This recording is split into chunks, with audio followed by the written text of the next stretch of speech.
En forme après ce bon week-end. Nancy est avec nous. Bonjour et merci. Bon lundi. Et bon lundi, merci d'être là avec nous. C'est le premier jour, tiens, je vous propose aujourd'hui, demain, après-demain, de parler des personnes qui nous entourent dans notre recherche d'emploi. Oui. Principalement aujourd'hui, le regard de l'autre. Vous vouliez nous parler, Oui. c'est important. Oui, je voulais parler de ça. Donc, en fait, on va distinguer le regard de l'autre. D'abord, le regard de l'autre, l'inconnu, celui qu'on ne connaît pas, à qui on doit malheureusement annoncer qu'on est actuellement sans emploi. Ça, c'est la phrase qui est très difficile à dire quand on rencontre quelqu'un pour la première fois. Ça peut être un jeune. Que faites-vous dans la vie? Voilà. Ça peut être un jeune qui rencontre une fille super belle en boîte de nuit et tout, et puis d'un seul coup, salut, tu t'appelles comment et tu fais quoi dans la vie? Rien. Actuellement, je suis en recherche d'emploi. Bon, effectivement, c'est pas facile. Et puis surtout, ça donne un sentiment d'être obligé de se justifier sur la non-évolution de la situation. Je sais pas si ça vous est arrivé, mais quand on rencontre ce genre de personnes, quel que soit leur âge, ça donne, actuellement, je n'ai pas de travail, mais je fais tout pour en trouver, je suis en contact avec un tel. On est dans une obligation de justification, alors qu'en fin de compte, l'autre n'a pas demandé tout ça. Donc, il faut soi-même aussi penser à regarder l'image que l'on dégage. Est-ce qu'on est vraiment obligé de se justifier sur sa recherche d'emploi quand on rencontre quelqu'un pour la première fois? Je ne pense pas.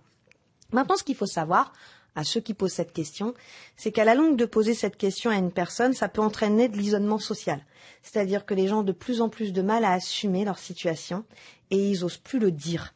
Donc ils préfèrent éviter les fêtes, les sorties, les lieux de rencontre parce que c'est simplement douloureux de dire j'ai pas de travail, et puis quand on retourne à la même fête un mois plus tard, t'en es où? J'ai pas de travail, etc., etc. Donc il n'est pas rare de voir des demandeurs d'emploi se refermer sur eux-mêmes, se couper du reste du monde, entre guillemets, parce que c'est trop dur de répéter que je suis encore sans emploi, ou que je suis passé au RSA, ou que j'ai carrément plus d'indemnité du tout. Ah oui. Donc, quand on est comme nous, vous et moi, chanceux, quand on pose cette question à quelqu'un et que la personne nous dit « je suis actuellement en recherche d'emploi », la première chose qu'il faut lui dire quand on la rencontre et pour l'aider, c'est de lui dire « oh là là, c'est pas grave. De toute façon, ça nous arrivera tous un jour ou l'autre. Parce que c'est la réalité. C'est tout à fait ça. Voilà. C'est la réalité. Donc, je trouvais que c'était bien de faire un petit point là-dessus. Tout à fait, et de ne surtout pas regarder le demandeur d'emploi comme quelqu'un, parce que ça se fait encore, qui a presque une maladie. Il y a des gens chez qui ça fait l'effet miroir. Il est au chômage, pourvu que ça m'arrive pas et tout. Il a 45 ans, il est au chômage. Ça leur fait tellement peur que du coup, ils fuient. Mais non, ça va faire partie de notre parcours professionnel, tous autant qu'on est.